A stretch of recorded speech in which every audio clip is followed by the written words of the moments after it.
Just a quick couple of updates. Wendy, I think we may have talked about her taking over this chamber thing last week as the chair. I said the chamber. She's the chair of the Columbia County Chamber. So um, I drug Wendy into a chamber meeting. I don't know, 2016, and she went reluctantly. There were probably 10 people in that meeting. It was a small business, little, get to know people thing. Go around the table. What do you do? Pitching and all that. She wasn't excited about going to that, but she went because I'm like, hey, we gotta, chamber, we gotta create relationships and all that business. Hey, fast forward the clock to 2022. This lady standing on the stage with 200 people. I'm sorry, 600 people in the audience at the annual banquet where she took over officially as the chair. It was a sight to behold, y'all. I mean, seriously, it was. As she finished her comments, I found myself getting emotional, and I'm like, what is happening to me? What is going on? Why am I emotional? But she was just it was just special. It was historic. I don't know if it was her words, the fact that I was witnessing it, maybe a combination of both, but it was cool to watch. It was really cool to watch. So she'll be in that post for a year. And so the journey has begun. And it started today. They went down to the state capitol building and they're talking, you know, business, states. All right. So, and that really kind of gets us into what we're going to be chatting a little bit about tonight. Um, and I have somebody joining me tonight. I'm going to bring him in here in a second. But I think it's actually fitting that this is the individual that I'll be talking with tonight because honestly, I mean, this is the person who I give credit, blame, I'm not sure, for even making me believe that this crazy idea of going into business was even possible. Of being an entrepreneur when what we grew up in was more, I mean, I was 22 years in the army, and my mom worked for the state. My dad was in the army, then he worked for the phone company for until he retired.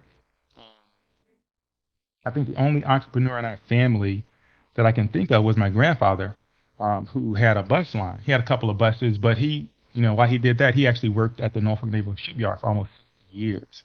And so my family's always been about, security, job security, and you know, and insurance coverage and all that.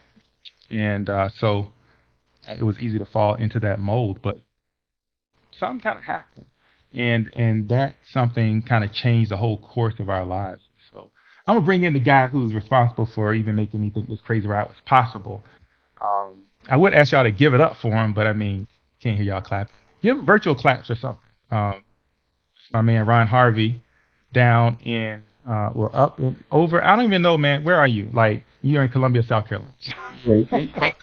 You, I guess, What's going on, Ron? where you like 2020. Hey, man, I cannot hear you. Let me see if I have you muted or something. Get rid of all this extra stuff. Oh, no wonder. Hold tight. Yeah, I got you, man. Like I say, I'm the I think producer it's in this coming in. joint. Yep, I got you. The producer's got to get fired in this place, man. We got to fire him. He's Where's done. Wendy? Where's Wendy at? He's. I mean, she'll be screaming at him too. Like, what's wrong with you? You will never work again in this town. All right, so that's better. That's better. All right, Ryan, what's going on, man? Welcome to the marriage shop, man. I figure, Wendy's not here. You just bring in, one or two of the fellas and have a chat about it. Yeah, it's good to be here up on the east side of I-20. Yes, Yes, sir. good to be Columbia, South Carolina, and hopefully got some big shoes to fill because Wendy does a phenomenal job. Thanks for having me. Yeah, man. Thanks for coming. Thanks for coming. And so, I mean, you heard the intro, right? Yes, Um, yes, and so, you are.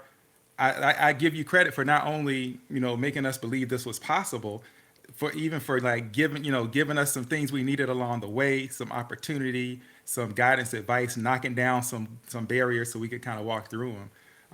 But I mean, I think that yeah, man, I blame you. I blame you for all the sleepless nights. I blame you. Yeah, but it's working out okay. I say yeah, but yet you're still at it, right? I'm still at it. I'm not quitting now. I mean, we started now. We can't stop. Can't stop. Won't stop. Right? Yeah. So I mean, so that folks can just kind of get perspective who might not know you. I know a lot of folks do here, but just tell them a little bit about who you are, where you are, and what you do. Yeah, Mike. Ron Harvey, my wife and I own a leadership development firm, Global Core, and we've been in business. Matter of fact, March will make 10 years Wow. that we've been in business and really figuring it out. And so I'm sure we'll dive into that because I hopefully you caught my wife and I are in this business together. It will tell you about that journey. But we've managed to build a very successful business over the last 10 years, doing what we love doing, which is creating a winning culture by developing leaders to be the best that they can be to take care of the people they're responsible for. And so we're excited about that. I mean, we love it. We get to travel, all over. We get to do things with people we love, whether it's churches or communities or small groups or school districts. I mean, you name it. We've been afforded the opportunity to do it in all those spaces with people that trust us with developing their leaders to take care of their organizations. So, Linda and I are doing it here. I'm a veteran. I tell people all the time, it's taught me a lot as a veteran how to, have resiliency because it takes that to run a business Yeah. because not every day is going to be a good day and you're going That's to get right. punched in the mouth plenty of days. And you still got to stay pretty positive about, how you recover from that. So I think my time in uniform has helped me and meeting great people along the way, which is where, I got a chance to meet you and Wendy, so I think most of the work we have somewhere in there's some military relationships that's tied to it or introduced me to people, so that Mm-hmm. was invaluable. So I love what I do. Family man, 3 kids, and 2 out the house and 1 in the home. So really still enjoying watching this 15-year-old grow up. Yeah. Yeah. Hey, thanks for that, Ron. And that is, you were you're in the home stretch, man.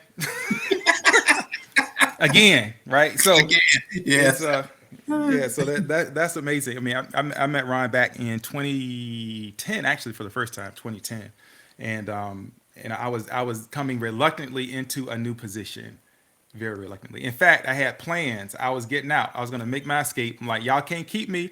I got this all figured out. I'm gonna go home and start making phone calls and all that. And then um, Ron said something to the effect of, "Hey, you know what? We got you covered. We won't let you fail. We're gonna look out for you." And I'm like, why? Right? Why? Like you met me. What? That was like one day. One day I was coming down for some because okay. Long story short, my boss wanted me to move like right now. It was like summer of 2010. It's like I can't move right now. She's like, well, you need to get down there and get training. I was in D.C. and I had to get to Fort Jackson to get training to be prepared for my new role that I didn't want. And I meet Ron Harvey and folks and but they really did like from day one, just like, hey, we got you. And Ron was like the leader of the pack, like, got you. Don't worry about anything. And I'm like, y'all making this hard for me to to run. And so I decided to stop running and just go ahead and just, submit to the process.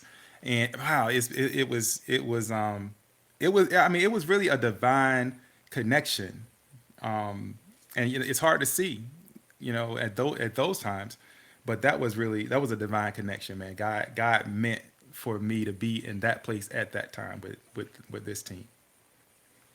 Yeah, I have to agree. I mean, we were there. We needed a person that will come in and take care of the team. I mean, because the team was very functional. It was high performing, Mhm. and the one thing that it was lacking was leadership.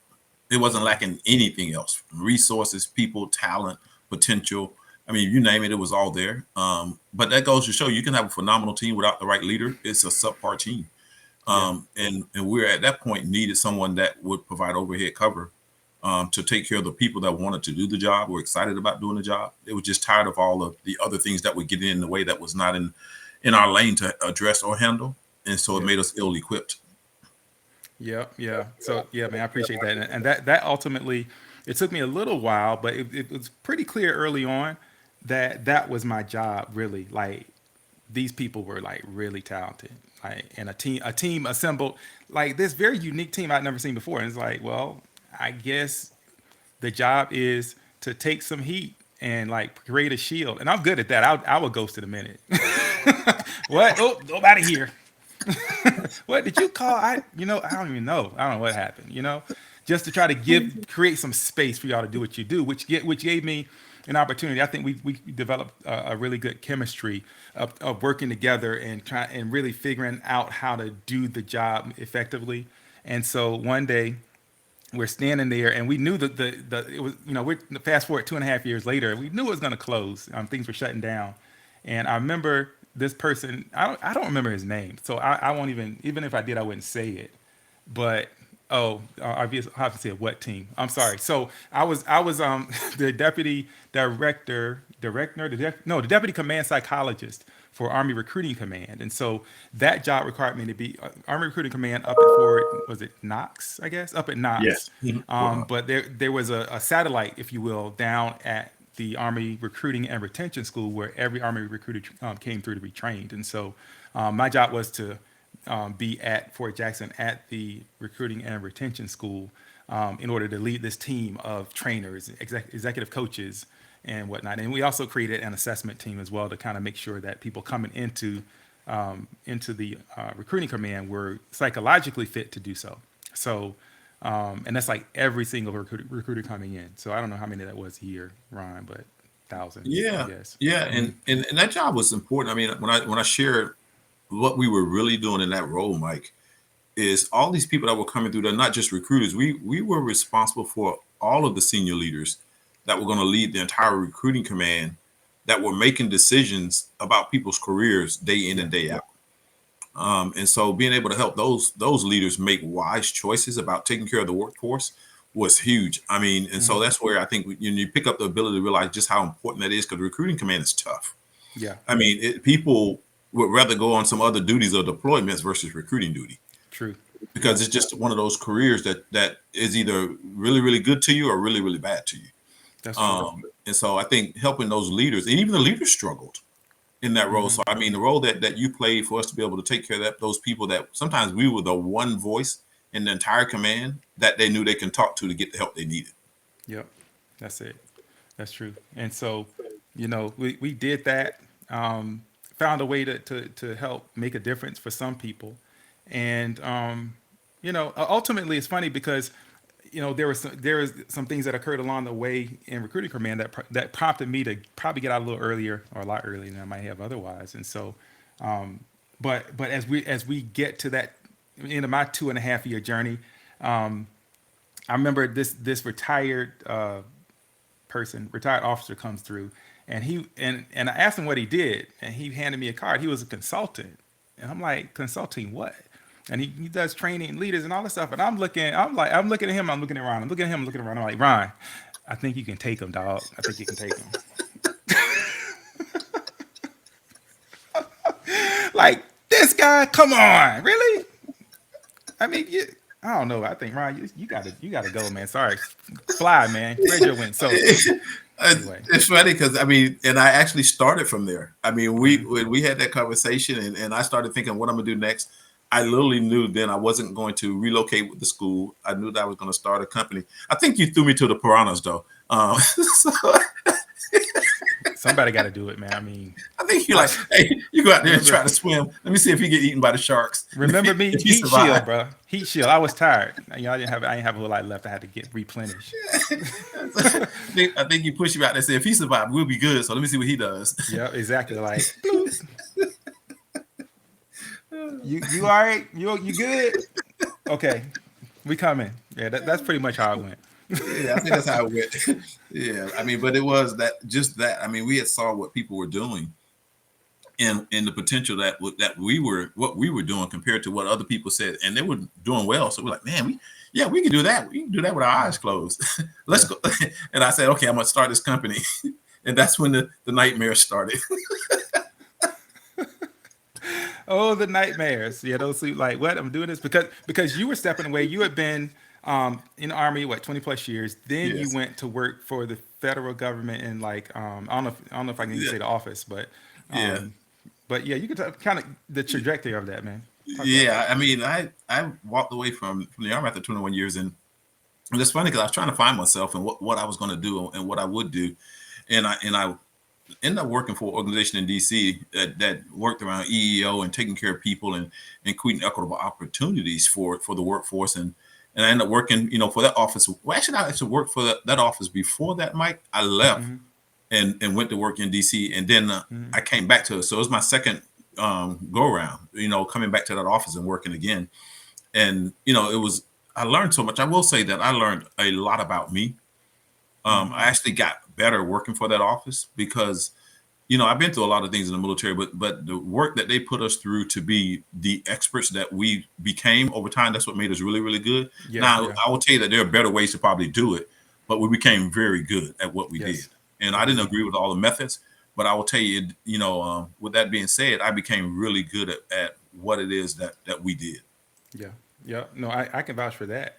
And so, I think the process was. I mean, it was kind of it was in effect a weeding out process. I mean, if Yeah, you can take the prep, then you could probably show up for the job.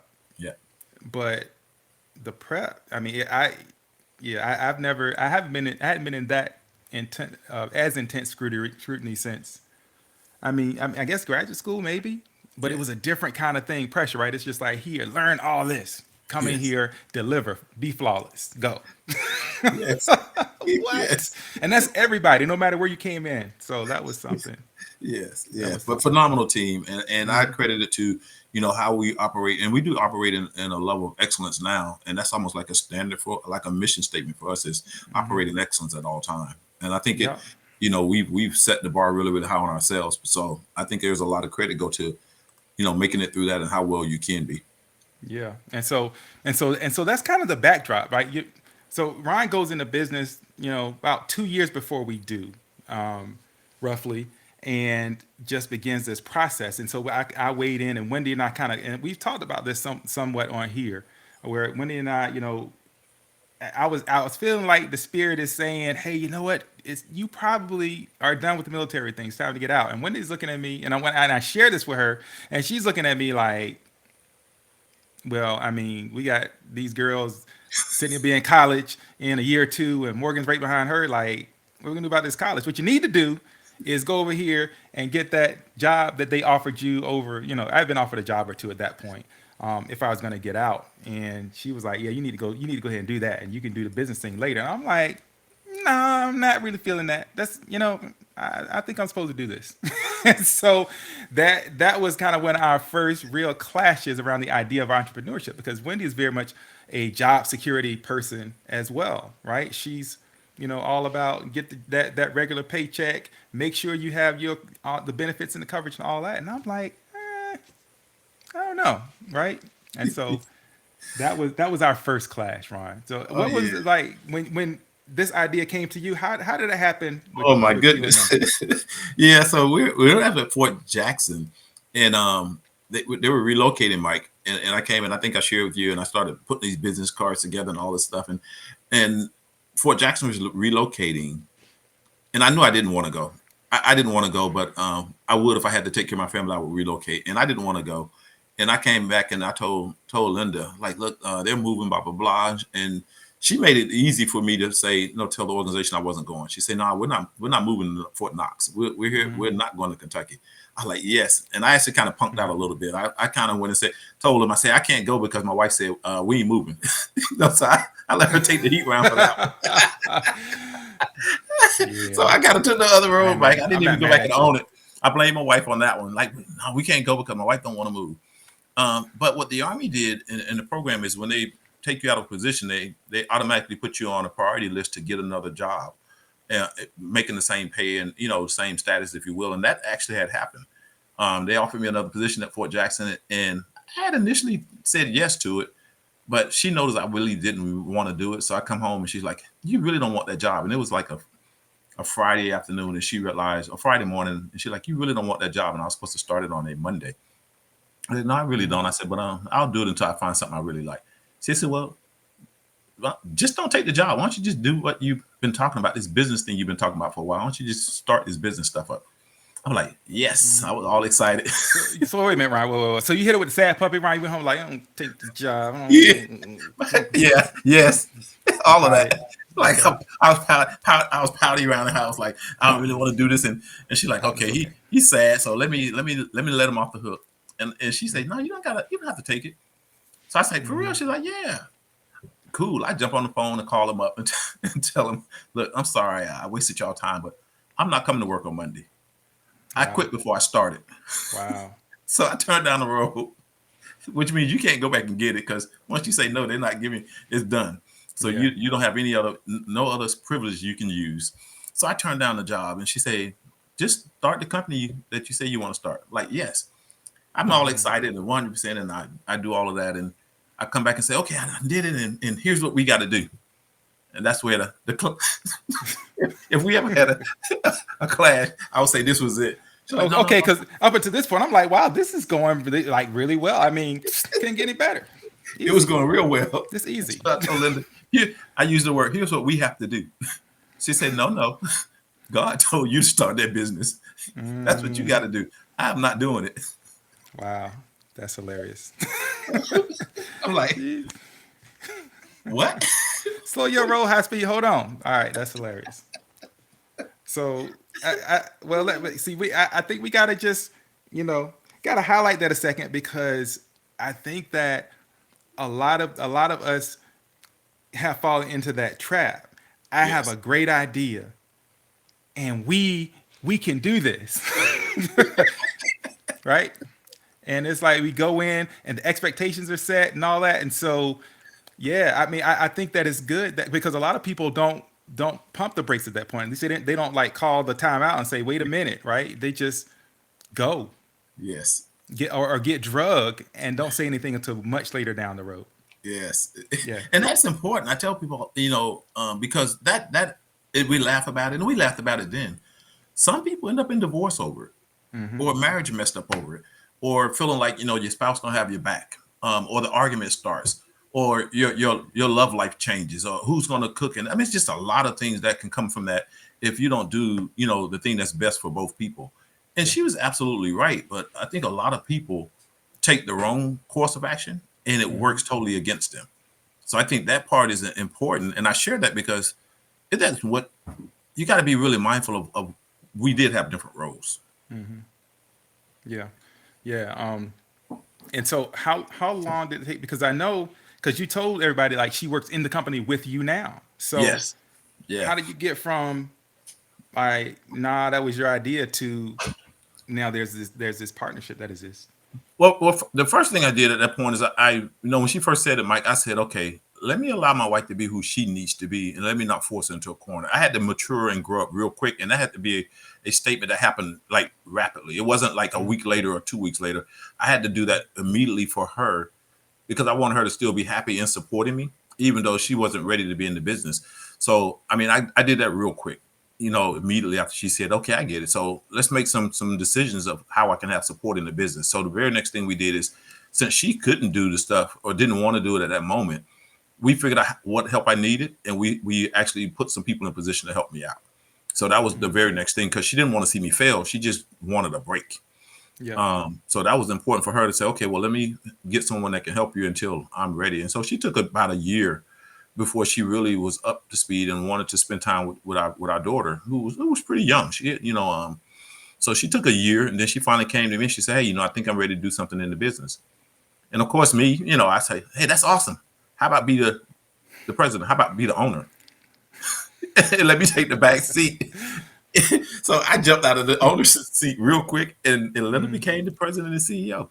Me and Mm-hmm. Lily, and it sounds easier and it's not. It wasn't complicated, but it happened fast, and it just took a lot of understanding and trust and communication. Yeah. See, so about that. So yeah, I mean, yeah, my mine is and I know it's never like clean and smooth and everything as it may appear, but ours was bumpy, y'all. And Wendy, she might be on the road right now. Let me see, sir. She might be checking in, so I don't know if she gonna come and truth check me on this or not. But for now, I got the platform. She be on, but no, but I think she would agree. Bumpy, like initially, it's nah, we don't need to do this. We need to do something that's a bit more secure and stable. Got past that, and that's an entirely different story that we'll take some time to really sit down and just unpack that in detail because it was a divine moment. It was a spiritual encounter that really told us, yeah, this is the direction, right? Yeah, But we and Ryan, in fact, it's not right to just to put it out there, Ron, without like we talking about it next week. We may not talk about it next week. We might as well just say it now. Just say it now, Ron. Just all right. I'll set it up. You can finish. We get so. go ahead. All right. So here we go. We were like in I was actually on the tail end of my tenure at the job, and I had to go train somewhere for some amount of time. I forget where it was, but While I was gone, we've been working on training for our own team because we figured, we're out here telling people, trying to, work on their leadership and working themselves and everything. We need our own work, and so we hired a company to do that. And Ron actually took the lead and grabbed them and kind of brought them in and told them about our organization and all that. When the training happened, which I did not attend, but he created a relationship with a team out in Seattle, and so sometime in the next year they invited, when they found out Ron was in business, they invited him to come, and they just, well, It I was want all to get about ahead of faith. myself. Yeah. Yeah, it was I all want about to. faith, Mike. I mean, you think about the trip when we brought them in. I just happened to, go by, all faith. I wasn't supposed to go by the hotel. I said, let me stop by the hotel on the way in, just to check and see if they need anything. And the presenters needed a ride. I'm like, well, I'm headed that way. I'll be happy to give you a ride. And the conversation just started like, hey, so what do you plan to do in the next year or whatever? I'm like, I actually want to do what you're doing. So it had to be all faith because I wasn't supposed to pick them up. Didn't know they were Mm-hmm. going to start the conversation, and the conversation started like literally just by me going by and wanting to be a helpful hand. And they said, "Hey, what do you plan?" I said, "I really want to do you do," and I'm watching and observing, and they open the door and say, "Well, if you really want to do this, God's told me to show you how to do it." And they literally opened up the door, and I thought, and they said, "Well, and you could bring someone with you." And the first person came to mind was you and Wendy. Like, okay, I got some people. I'm all excited about it. So that's really how that happened. All faith, nothing that was orchestrated, couldn't have Yeah. planned it that way if we wanted it to, with some people that were of faith, that were willing to share. Because not all entrepreneurs will share the secret sauce. Yeah. Yeah, man, tell me about it. And so when that call came, and we were already in our little thing, and so it was like, yeah, we're gonna go. We decided mutually we go. Prayed about it before leaving. We were in Virginia, dropping my kids off with my mom on the at the waterside, in Virginia, downtown Norfolk, and man, and the prayer was just, God, reveal us what we need to do, right? Because there was this tension that was existing at that point, and just show us, like, we're praying that through this trip you're going to reveal something to us. And hopped on a plane, met the Harveys in Seattle, and wow, like the first thing the first thing that and she said was, oh, was it, she walks in, and she sits down at the breakfast table. She says, we are on a covert mission, is what she said. I believe we're on a covert mission. I'm like, what are you talking about? She said, we believe that biblical principle works for everybody, even if they don't even know that's what they're following. The first thing she said, and I'm like, well, this is gonna be a whole different kind of couple of days right here. And, oh, I saw you, Michelle Bourne Wilson. Welcome, welcome. Hey, look. So yeah, hey, look. So man, after that, I've never. It was like a whirlwind, but dinner stands out because we go to dinner, right? That next even, I guess. And one of the women that is affiliated with this company, she sits down. I don't even. I mean, she spoke and then she just started talking. We didn't know this lady. She just started talking, and it is as if she was direct connect to God. Like, getting every concern that we had talked about and prayed about and were concerned about, she spoke to all of it. It was uncanny. It's the first time I've ever had an experience like that. It was crazy. Yes, yeah, and she spoke directly to Wendy and to Linda. Yes. And she held. I mean, and that was experience, and that was this. I'll tell people, like, it was the challenge of, if you're really going to do this, you need to be able to hear what needs to be said versus getting caught up in it. So she challenged, like, something that I was really passionate about, a business card. It's simple, and I was in love with it, and she challenged it in real time right there, and that was my opportunity to say, can you hear about your business, which is your baby, basically. So she pretty much told me my baby was ugly, and I had Yeah. to accept it, and I had to get over it. So in the heat of the battle, in front of my wife, she told me our baby was ugly. That was something. That was a moment right there. I'm like, Oh, oh it was a boy, moment. if the wheels are gonna come off, this is the moment the wheels come Yeah, off. Yeah, that was funny. and and Mike knows this, but I'll tell you, that was a moment that I had to regroup, recover, get through it, and do well. And Mike said, "Man, you okay?" I said, "No, I'm not okay." she told my baby ugly in front of everybody.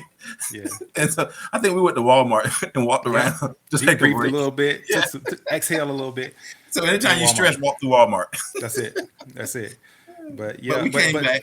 We got it mhm, together. We came back, and Mike was with me. And I didn't think I didn't know Linda and Wendy went up to Walmart with us, or they just hung yeah. out with the ladies, or at the hotel or something. I think it was just you and I. And Hmm. we got back together, and we came back stronger than ever. Hmm. Yeah, because as difficult as it was to even sit through that moment with is kind of going Yes. back and forth about this card and this logo and all that, um, it was clear to me that God had spoken, and more importantly, it was clear to Wendy that Yeah. God had spoken because she says all that, and then as we're walking away from the dinner table, and I don't know if she ate. This lady literally sat down and just Yes. started flowing, right? And so we get up and she gets behind Wendy and she leans over toward her ear. She was like, she said, just say yes, girl. It'll be all right. I was like, oh, what? I'm like, what is going on? It was crazy. And so Yes. that at that moment, boom, tension breaks, right? Because Wendy she knows, like she knows what we prayed, she knows what we've been talking about, and she experienced this moment, and at that point, the initial tension broke, and we were able to get momentum. Yeah, I think, and Linda found herself there at that thing, Mike, because Linda came in. If you know, when she asked Linda what her role was, she said, "I'm just here to support him. I'm in back office and behind the scenes." And she told Linda that she said, "You're more than behind the scenes." Yeah, yeah, that She was a said, moment. yeah, so that was a moment for Linda where she said, "No, Mm, you're more than behind the scenes, and you need to prepare for that." And that was a moment for Linda to. And I think all of us had our opportunities to, even to the name of our company. When she said, "Yeah, you're supposed to be global." hmm. Yeah, Yeah, yeah, everything yeah, about your name, you're supposed to be. She said it makes sense. She said the only thing doesn't is your business card, but yeah, but everything else it's exactly what God is telling you to do.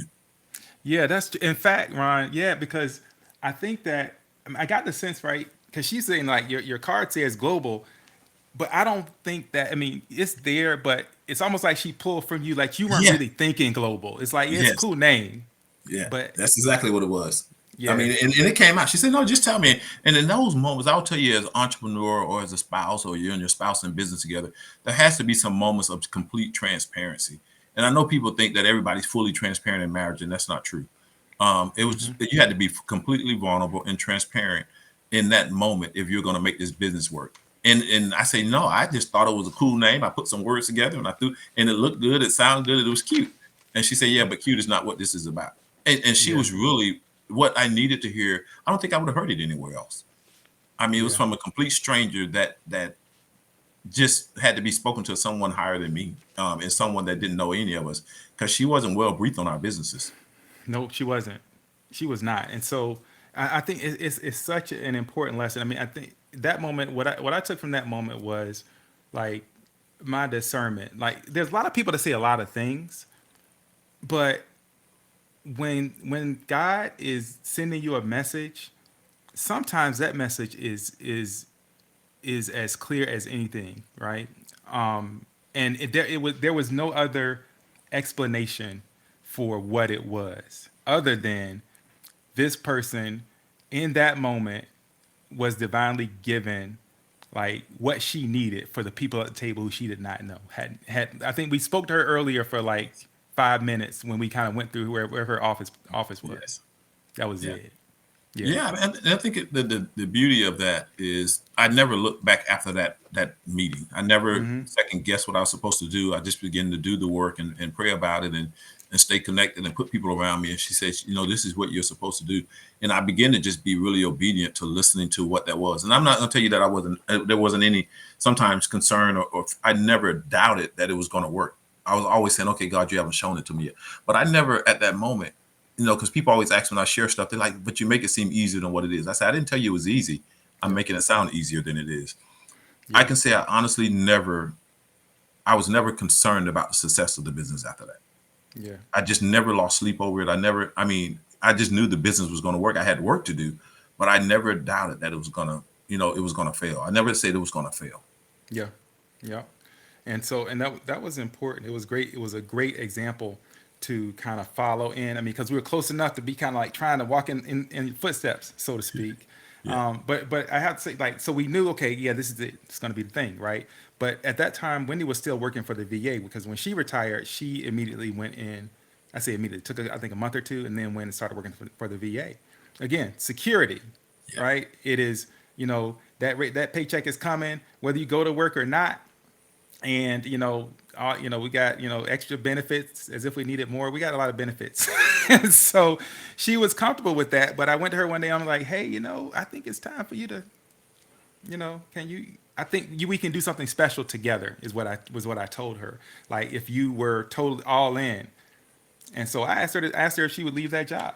And so, oh, it's Sabrina Griffin. So if Sabrina Griffin is on, Sabrina is where Wendy is, which means they might be in transit, which means, all right, y'all, the detail, everything I told y'all is true. If Wendy pops in here, everything I've said is true. That's all. That's all I'm saying. Anyway, so I asked Wendy, hey, would you consider just, doing this with us? Because we can be special. And she was like, hey, are we gonna eat? I'm like, yeah, we're gonna eat. I'm like, I don't know what we're gonna eat, but let's go. And she did, right? And so it was like, wow. And so boom, there off we went. I think though, from the beginning, what I didn't do effectively is the expectation management, right?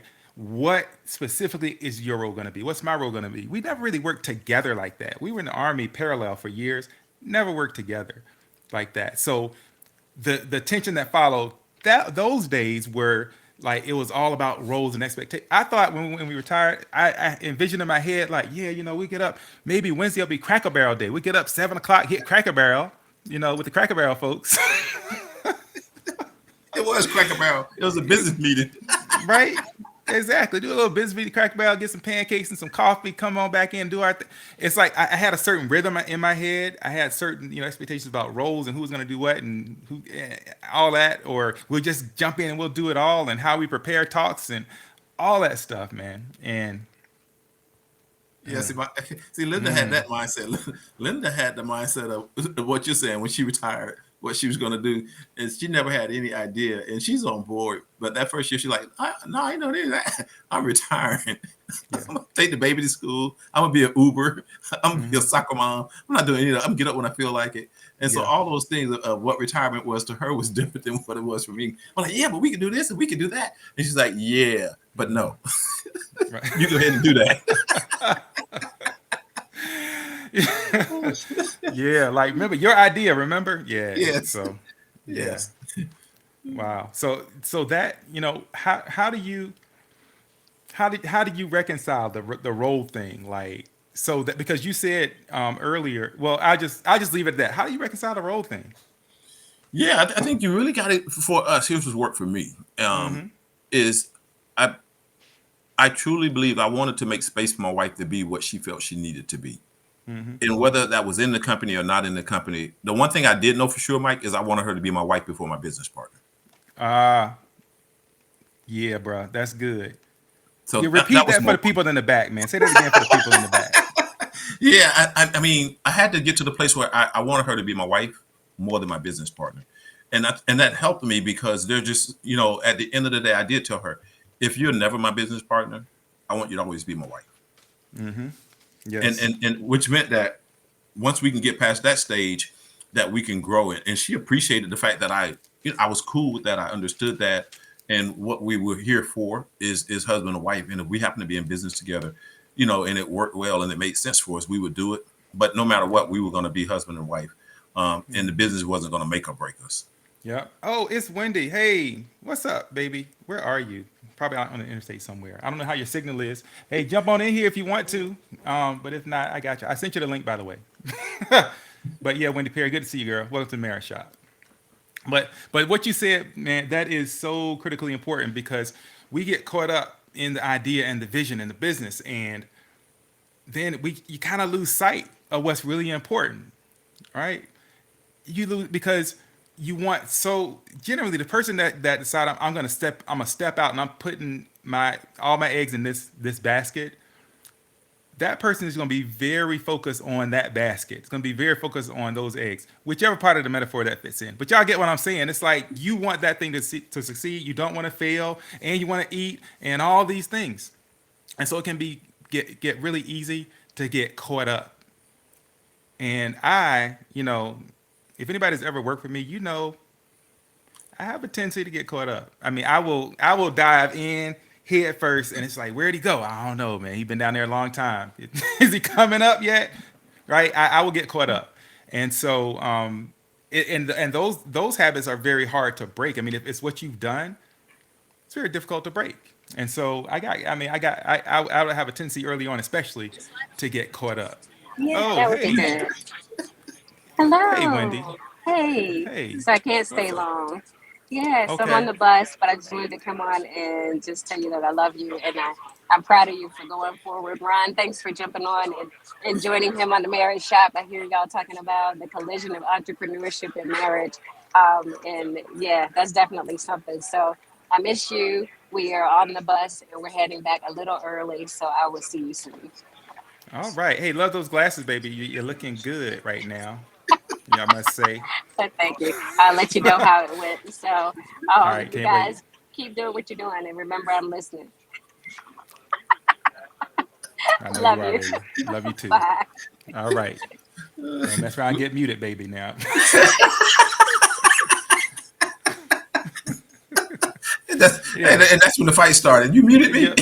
It's either to go ahead and throw a little bit of that out there. She's hitting the click button and she can't unclick. So yeah, but yeah, man, like the marriage. And so there have been several times where I've had to remind myself it's about the marriage. The business, I mean, we're two military retirees. We should be okay, regardless of anything, right? And even if we weren't going to be, if the business was going to kill our marriage, then we need to kill the business first and find something else to do if it's going to cost Yeah, our marriage, right? yeah, I agree with him, Mike. And regardless of whatever it is that you're going into with your spouse, and it has to be entrepreneurship, which I tell people is a beautiful thing if it's run well.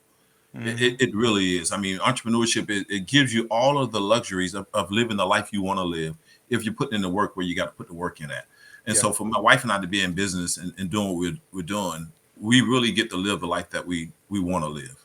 Yeah. Without having to say it's an 8 to 5 or a 9 to 5 or got to take vacation time to get off or go to a doctor's appointment. There's just Yeah. so many things that's afforded to you, and it requires you to have really solid people around you to start Mm-hmm. with your spouse, whether they're in the business or not. One of the things that people tell me, Mike, all the time is, I'm at an advantage because I have a spouse that's in the business, understands the business, and wants to be in the business. Mm-hmm. And I tell them they're absolutely correct. That's where we are now. Because not Yeah. everybody's spouse is there. There's some Yeah. people's spouse want nothing to do with the business for a variety of reasons. And that's just not the story I have. My story is like she's totally engaged and involved. Linda runs the business now. Like Lily Mm-hmm. runs the entire business. I mean, does stuff that I don't do and don't want to do and I'm not trying to learn how to do. And she's phenomenal at it. But I will tell you what helps us. We both know what we owe each other, and we don't use honey. I didn't get that done. We can't use the sweetie pie language to not do what I got Mm-hmm. to do for her, and she doesn't do it, to not do what she got to do for me. We really Yeah. follow through and do what we're supposed to do for each other. Yeah. Yeah. Yeah. You all do. And I think that that's really so important. Like figuring out if you're both gonna whatever it's gonna be, if you're both gonna be in it, if one person just decides, hey, that's not what I want, right? Because that again, those ideas and that vision, and people are like, yeah, we're supposed to be doing this. Well, if she or he does not get the message that they're supposed to be in it, maybe that's not what they're supposed to do.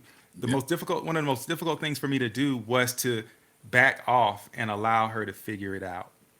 It really yeah, was because when I have ideas, and I got I'm like, yeah, I ain't got time. Let's go. Like here, do anything, do something. Like, but if it doesn't fit, then it's a grind.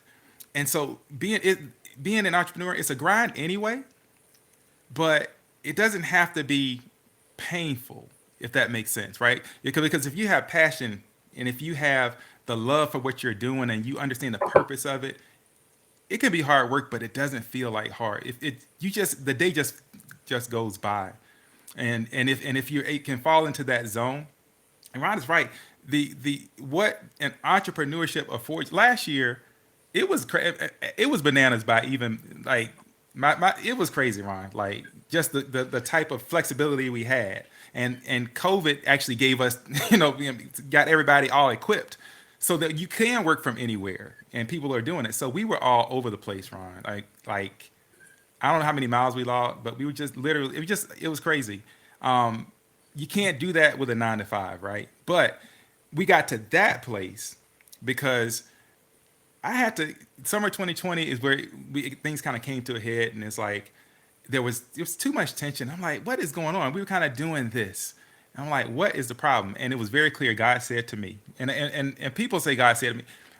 The Spirit said there was something that very clearly said you need to go and apologize to her. And I'm like, I didn't do anything.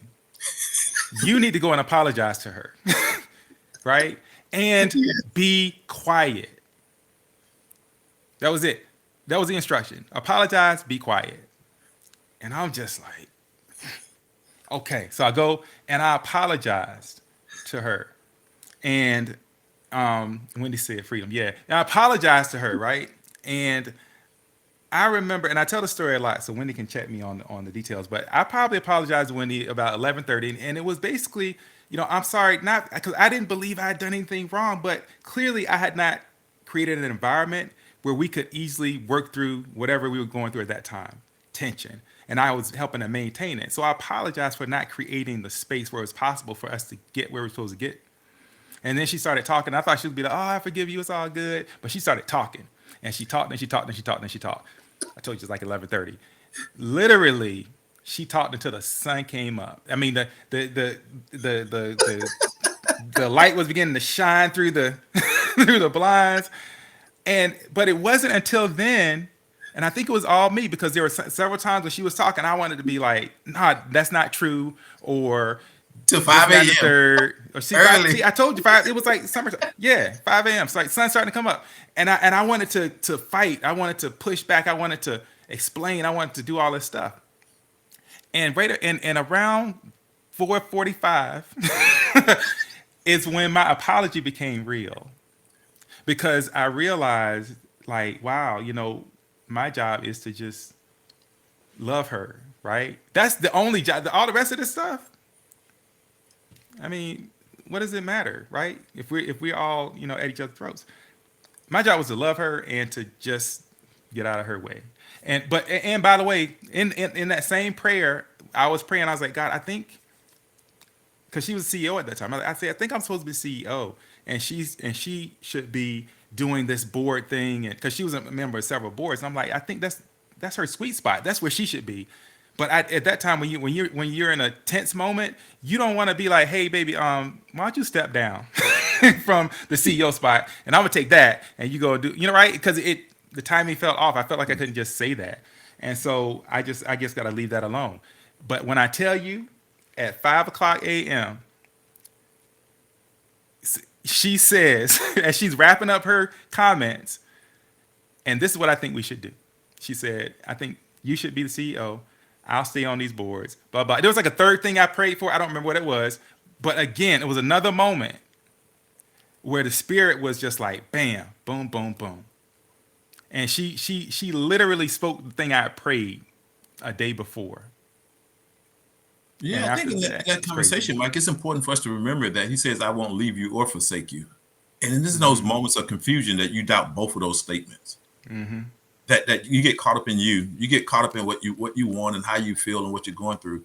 And if you just be obedient and be still, it works itself out. And I think the struggle is most of us, especially if you have an entrepreneur spirit, you're so used to getting things done with your own skill set, with your own knowledge, with your own wisdom, and with your own passion. And this doesn't work in your relationship. The one thing that I always say, and if especially for the guys, one thing I had to figure out as Linda was navigating and figuring out what was important for her, I knew that it was my responsibility to make her feel safe. Mm-hmm. And I can't make her feel safe if I'm the one that's making her feel like she's unsafe. Yeah, man. Yeah. Okay. And so some of the things that I wanted, if I had to put her in that position, it would have made her feel insecure. It would have made her feel unsecure. It would have made her feel unsafe. And if my function is to protect her, which is one of my responsibilities, I can't be the one causing harm. Yeah, man. That's good. And I own that. I was okay with that. Like, okay, as much as you may have to work, she still has to feel safe. As much extra stuff you may have to do and get other people, you did say you would protect and provide. So I need you to still, in your worst moments, she deserves your best love. Yeah. Come on, Ron. Are we recording this? Yeah, we are. Yeah, man. Oh, that's so good. That is so good. It is. Um, it's easy to lose sight, man, when the pressure hits. And if you jump on this entrepreneur ride, oh, it's gonna be some pressure, right? There'll be Yes. some days where you wonder, like, you have some expenses like out here, like in the next day, next week, 2 weeks, you got like a couple of days worth of money in the bank. You waiting on those invoices to get paid, all that stuff, and Yes. it can if you're not really solid in where you are in your relationship and like in the decisions that you've made, then it can really be insidious and really plant some really troubling seeds in your relationship. Yeah, and I think your relationship will actually help you succeed in it if you got a really strong relationship of having open conversations and dialogue about Yeah. what it is that needs to happen. Because I will tell you that for me, my spouse sees more in me than sometimes I'll recognize. She said, "No, you're good at this." I mean, so Linda was very good at on pointing out why I should start the business. She Hmm. saw it happening all over, and I'm like, "Yeah," and I would literally minimize it. And she said, "No, you can do this. You can do. I watch what you're attending, and I watch what you do." Matter of fact, Linda bought me my first ticket to go watch Steve Harvey talk about Hmm. business. It was a gift. She said, "Well, why don't you go to this if you're going to do this business thing? Go and I went up to DC and went to go to watch Steve Harvey and then I went to another conference. She said, why don't you go out to Arizona and watch this other lady that's doing it?" So I went out there and I'm like, okay, I can do this. So everything that I needed, she kept encouraging and supporting me to go learn it. Yeah. She said, "You got your what you do well." But my wife put me in position to learn what I needed to know to run a business because I didn't know how to run the business. Yeah. Yeah. So everything that came up to help me, she kept putting me in position. Hey, go do this. Let's invest the money. And I'll tell you, one of the biggest things that for like where this collision, you begin to realize that the collision is now on the same course and we're going in the same direction. We both agreed if we fail together. If we win together. And Yeah. I can remember when I had to go to, I went to this program, Mike, and phenomenal program. And the woman Angelique had a bunch of stuff I needed to know. And Angelique, we out there in Arizona, and she's trying to get me to sign up for this program to learn everything I needed to learn. And she had a nice program. And she came and said, "Well, Ron, you need to join us." And I didn't know her. I'm like, "Oh, nah." And I said, "Well, tell me how much it costs." She said, $19,000. You done lost your mind. We don't just drop 19K just like that. 19,000. What are you Yeah, talking right. about? You're Yeah. crazy. This lady done lost her mind. So I get on the phone, I'm complaining to Lynn, blah, blah, blah, blah, like spilling all my feelings. She done lost her mind and blah, $19,000. She crazy.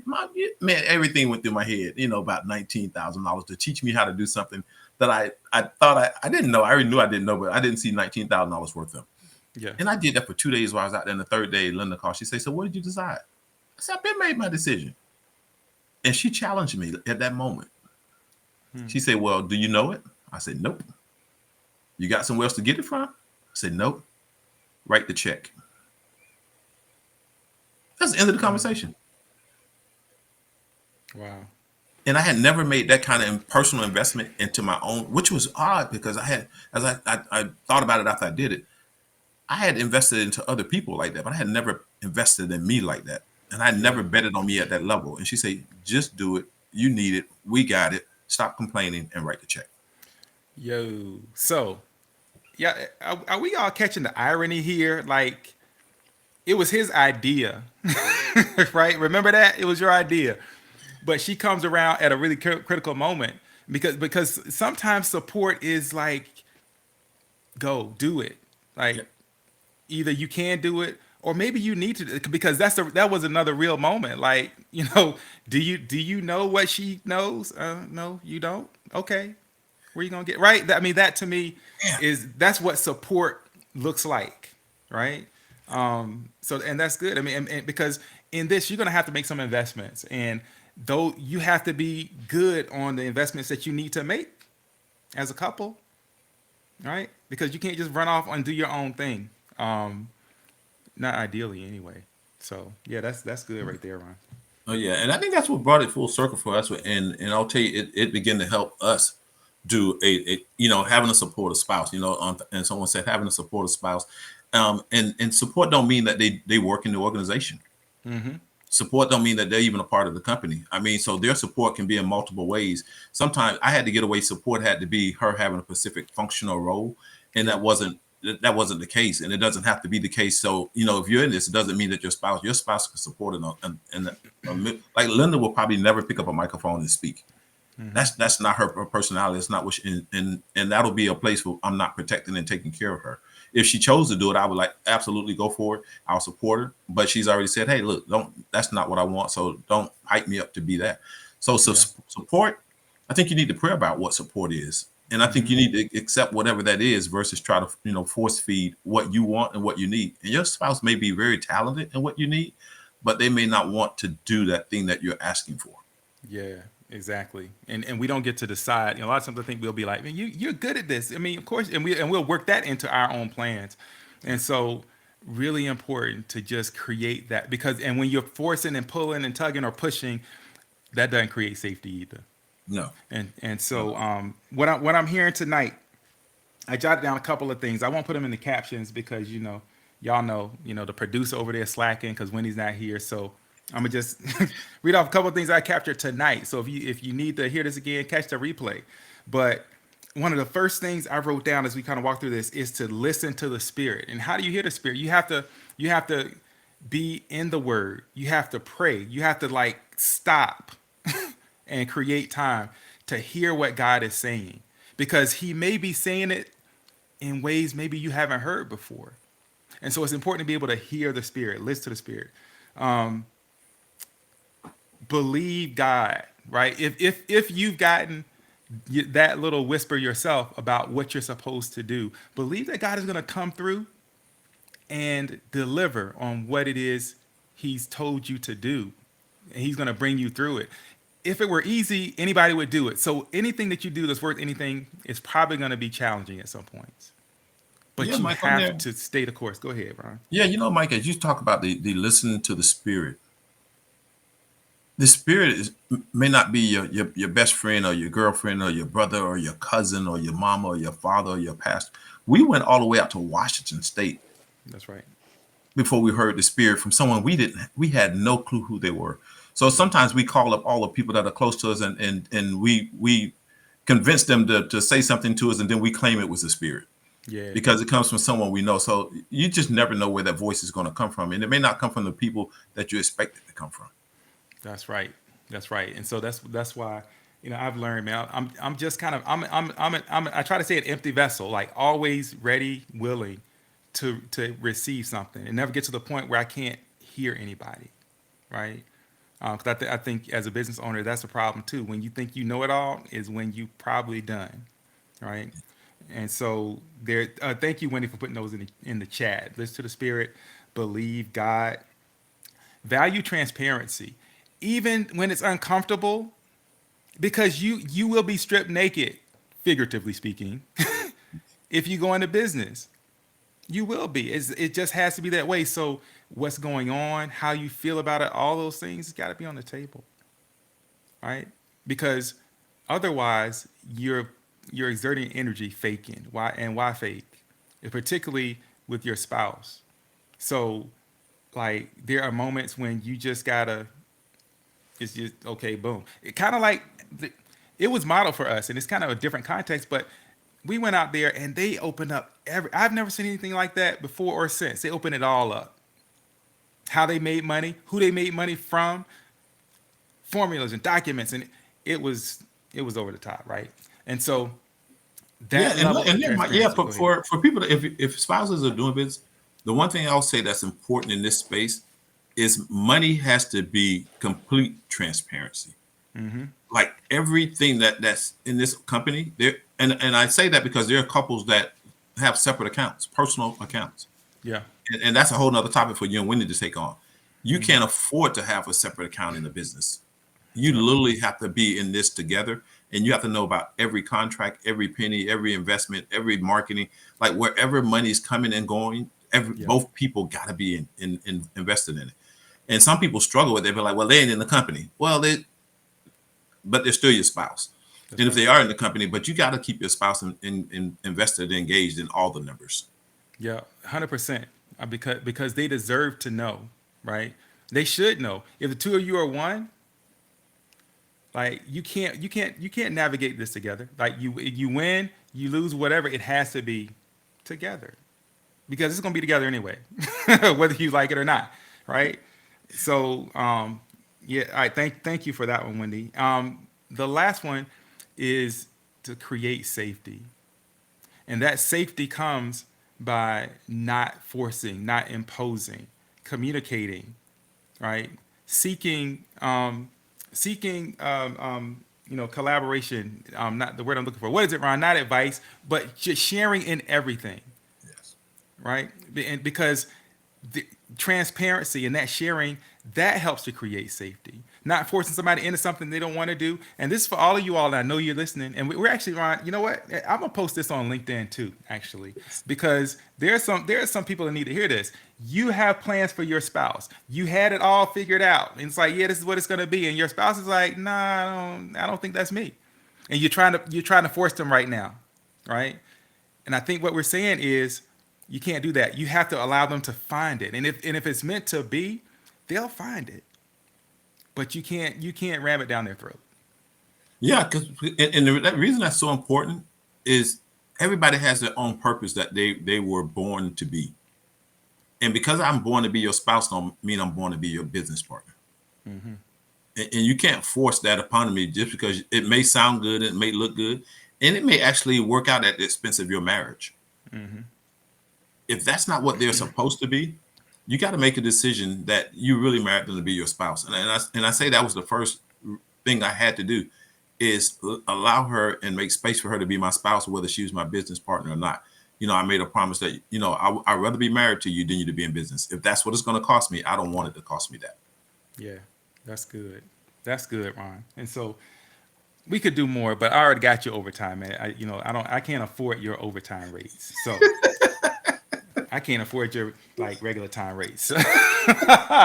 So man, listen, thank you so much. I just want to recap real quick. The top things we hit: listen to the Spirit, believe God, value transparency, financial transparency. Wendy, thank you for that adding that one, and create safety. Ron, you got anything before we close? Anything you want to say before we pray this thing out? Have fun. Don't forget to have fun with all of this because the work is going to be there. So have fun and put yourself around some healthy couples. Yes. That'll hold you accountable. Like be around some healthy couples, and you know who they are, and you know the ones that that you don't need to be hanging around too much. That's going to make you, think some things that's going to be unhealthy for you. So be around some healthy couples. Yeah, you already know, y'all. You already know. So, very good, man. Well, look, I'm going to thank you all for joining us tonight. Thanks for being here and jumping into this conversation with us a little bit. I'm going to pray and yeah, I'm gonna cut you guys loose. Let's pray, y'all. Heavenly Father, we come today just thanking you for being God. Thank you for this time. We just ask that for all couples who are in business, thinking about being in business together. We just ask that they first seek you, God, and listen carefully to your instruction and to follow only you. We ask that you bless them with prosperity, but bless them with peace, God.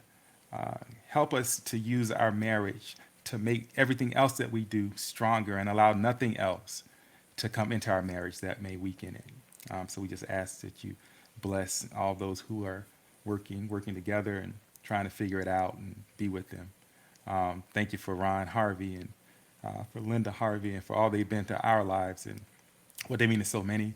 And I ask that you bring Wendy back down the road and everyone from our area safely back on their trip. So, and just bless everyone here. But God bless their homes, bless their families, be with them always. And we'll be sure to give you all the honor, all the glory, and all the praise. We thank you. We love you. Pray these and all blessings in Jesus' name.